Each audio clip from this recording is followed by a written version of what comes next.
When people talk about the positives of buying your home as compared to renting, they often mention the tax benefits associated with homeownership. In this episode, we talk about how big those tax benefits actually are and whether or not you'll even get to use them based on how you file your taxes. Let's get started.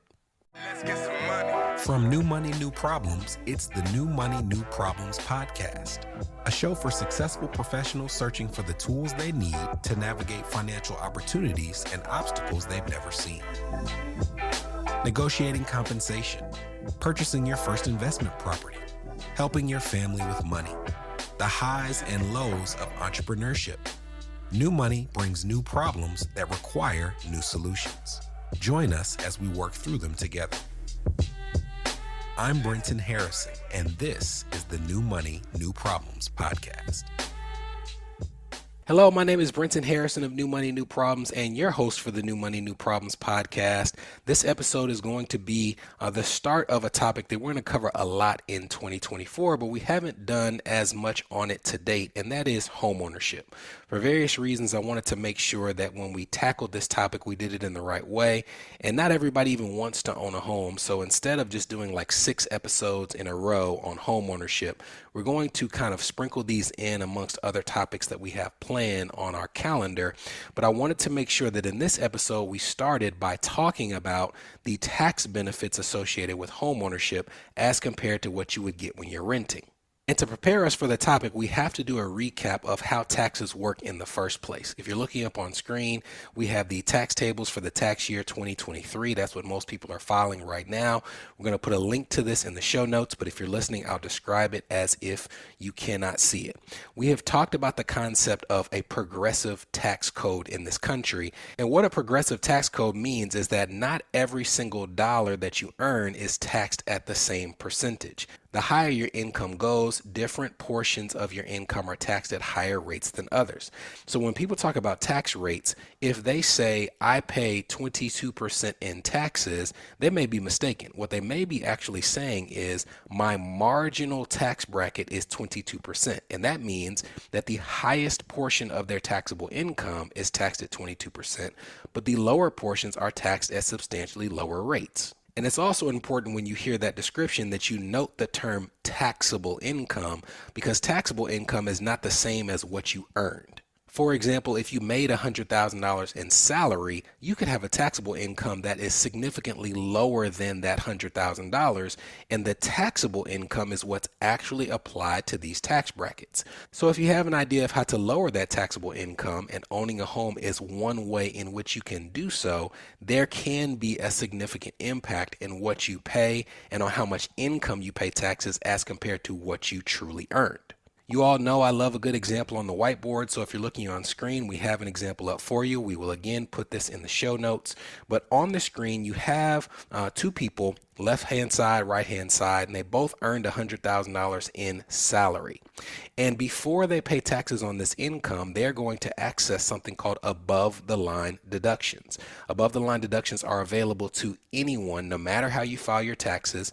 They are things like the amount that you contribute to your pre-tax retirement plans, otherwise known as 401ks, IRAs, 403bs, 457 plans, the money that you put into an HSA or an FSA or a dependent care FSA.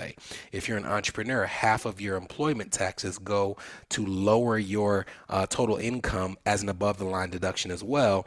There's all these different mechanisms that you can use regardless of how you file that are called above the line deductions, and they help lower that total income down to a number called adjusted gross income. On your screen, on both the left-hand and right-hand side, these people earned $100,000 each, and they each had $10,000 of above-the-line deductions, which brings down their taxable income to $90,000. And at this point, we have found a term called adjusted gross income. We don't have to get into too much of it today, but you know from past episodes, adjusted gross income is a big deal in terms of determining many of the other things for which you're eligible in terms of deductions and credits as a taxpayer. But we've used those above the line deductions no matter how we filed, and now we have the opportunity to lower our taxable income even further. And we do that by deciding how we want to file our taxes between one of 2 options. The first option is that we can take what's called the standard deduction. And the second option is instead of taking the standard deduction, we can total up all of our expenses and we can choose to itemize them on our tax return. So let's start with standard deduction. What is it? Well, let's cover it. The standard deduction is an amount of money that you can deduct from your adjusted gross income to find your taxable income, which again is the number that will actually be applied to the federal tax brackets. In 2023, if you are a single individual, the standard deduction is $13,850. If you file your taxes married filing jointly, it is double that, $27,700. If you're married but file separately, your deduction is the same as that of a single person, and there's actually an increase in the standard deduction for those who are 65 or older or those who are blind. If you are both, you actually get to double up on that addition to your standard deduction. So going back to our example, we have our single taxpayers who at this point both have an adjusted gross income of $90,000. We're going to now assume that the person on the left takes the standard deduction and lowers that adjusted gross income by $13,850. They have now reached a taxable income of $76,150, which is the amount that will be applied against the tax brackets. But on the right-hand side, we're going to assume that our other taxpayer is interested in totaling up their own expenses and itemizing them on their tax return. And this is the first point in the tax planning process where the potential benefits of owning a home first start to show themselves. After the break, we'll show you how and whether or not those benefits are enough to sway this potential homeowner. This is the New Money, New Problems podcast. A show for successful professionals searching for the tools they need to navigate financial opportunities and obstacles they've never seen. We'll be right back. Are you wondering what new money problems you might be overlooking in your financial life? If so, we've got great news. We've crafted the New Money, New Problems Gap Finder to identify potential weaknesses in your finances in areas ranging from budgeting, investments, insurance, and even the threat your extended family's finances could pose to your household. Please head to newmoneynewproblems.com/gapfinder to complete it today. Again, that's newmoneynewproblems.com/gapfinder to take the assessment.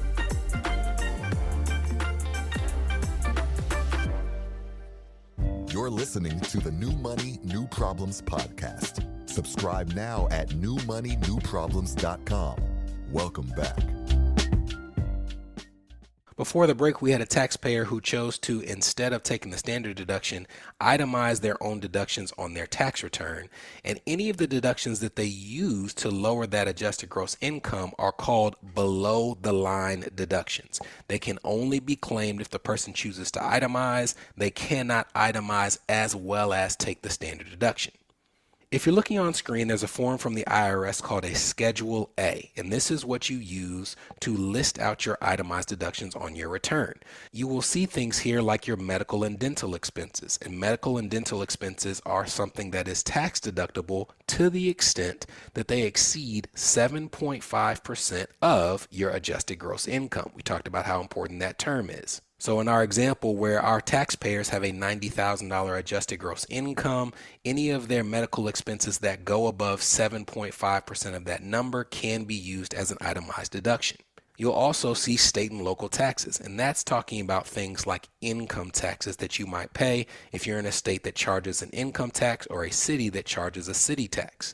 You will also see state and local real estate taxes and state and local personal property taxes. So this is where you start to see the actual specific line items that are relevant to your home, because if you own a home, you have to pay property taxes. In some states, they are significantly higher than others. If you live in California, your property taxes may be higher than what we pay in Tennessee, but this is the place on your tax return where you start to claim them. And you also see home mortgage interest points. And the home mortgage interest is a huge deduction for many people who have homes that are of a certain amount. If you have a big mortgage in the early years, you're making those payments and it seems like your mortgage balance isn't going anywhere. Well, that's because the overwhelming majority of your payments when you first sign up for a mortgage are going to interest and not principal. The positive in terms of a tax benefit, at least, is that you get to claim those interest payments as a deduction on your Schedule A. We won't go through all of these, but another area that you can itemize on a Schedule A are your charitable or religious contributions. So when you see all these things that you can claim when you itemize, you're probably starting to put together the picture of people who are some combination of being high income earners because they're paying more in state and local taxes, being property owners because they are paying real estate property taxes and they're paying mortgage interest. They're charitable. These people might give a lot to charity because they have discretionary income, or maybe they are of a religion that tithes or gives offering at certain percentages. These are people who have discretionary income, often own property, are charitable, live in states that have high taxes themselves, and that combination of some or all of these factors can often lead these people to choose to itemize their deductions because when they compare it to what they have with the standard deduction, it's far greater. Going back to our example of the taxpayer with a $90,000 adjusted gross income, you can imagine that if this person owned a mortgage where they were paying interest on that mortgage, and maybe they gave 10% of their income to their local church as a result of their religious beliefs, maybe they're also in a state that has state income taxes, you can start to see that there are scenarios where if they total up all of those items, it might exceed the $13,850 that they have available to them through the standard deduction. And if it does exceed it, of course you would itemize because you want to utilize whatever tools you can to have the lowest taxable income possible. But what if it doesn't exceed the standard deduction?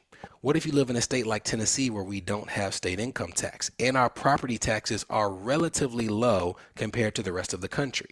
What if you give some money to charities, but it's not 10% of your income? If you're in relatively good health and you didn't have medical expenses, at least to the point that they exceeded 7.5% of your adjusted gross income, and you can't claim any of the expenses that you did have throughout the year.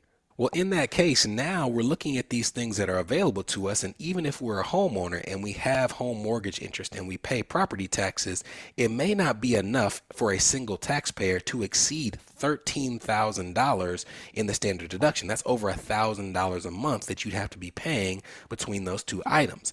And at $90,000 taxable income, I would argue they're probably not in some home that has a $500,000 mortgage that they just got, where they're paying so much in mortgage interest that they would be able to find enough expenses to exceed that standard deduction.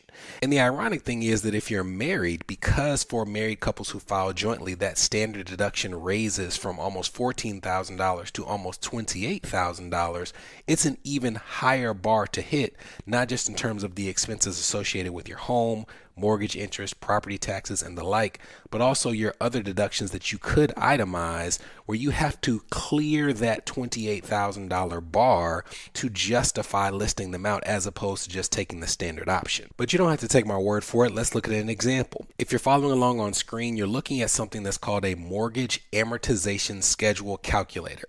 Put more simply, it is a schedule year by year of the amount of principal you would have paid off and the amount of interest you would have paid towards your mortgage over the course of the repayment period. In our example, we have a couple who has a $350,000 mortgage that they take out for 30 years at 6.5% interest, and we can actually look year by year and see how much they've paid in principal and interest. For example, if they started this mortgage in February of 2024, then over the course of the next 12 months, they would have paid down just $3,200 in principal from that original $350,000, and they would have paid $18,880 of interest in the first year. Now, to be clear, that's a significant amount of interest, but if they're going to claim that interest as an itemized deduction on their tax return, remember that they have to have enough other expenses elsewhere in their financial life to justify and clear the standard deduction, which is almost $28,000. So they've got almost $10,000 to go. Now, property taxes will help with that because remember, you can also deduct property taxes. But like I said, if they don't live in a state that has income taxes, they can't use income taxes. If they're in a position where they don't have medical expenses that exceed 7.5%, they can't claim medical expenses. Maybe they give $100 a month or so to charitable organizations, but there is no guarantee that they have enough other items that they can itemize to clear that standard deduction. And if they can't clear it, let's say that at the end of the day, they end up with only $25,000 of itemized deductions, that means that they would benefit by just not itemizing at all. And if that's the case, they wouldn't receive any of the tax favorability that people talk about when it comes to owning a home. When we get into rental real estate, that's a different story. But when people weigh the pros and cons of renting versus owning, they may say, oh, well, I'm renting for $1,800 a month or $2,000 a month, and my mortgage is going to be $2,100 a month, but I can deduct some of that mortgage interest and I can deduct the property taxes that I pay. And when you look at the fact that I own the home, that's just so much better than throwing money away renting. Possibly. It could be a benefit for other reasons to go ahead and buy a home as compared to continuing to rent. But understand that as that standard deduction goes higher and higher, there's a larger and larger percentage of people in this country for whom it would benefit them to just take the standard deduction. And in that case, them being homeowners becomes irrelevant from a tax perspective. They're simply taking what's available to them, and they're not even utilizing the deduction that's available through the mortgage interest or property taxes that they pay each year. Now, for my family, it always makes sense to itemize. We are regular tithers and give offering to our local church. We give to charities throughout the year. And when you combine that with the benefits of being a homeowner when it comes to the mortgage interest and my desire to just not be worried about some landlord increasing the rent every 2 or 3 years, we've decided that owning a home makes sense for us, and we always itemize our taxes because what we have available is greater than the standard deduction.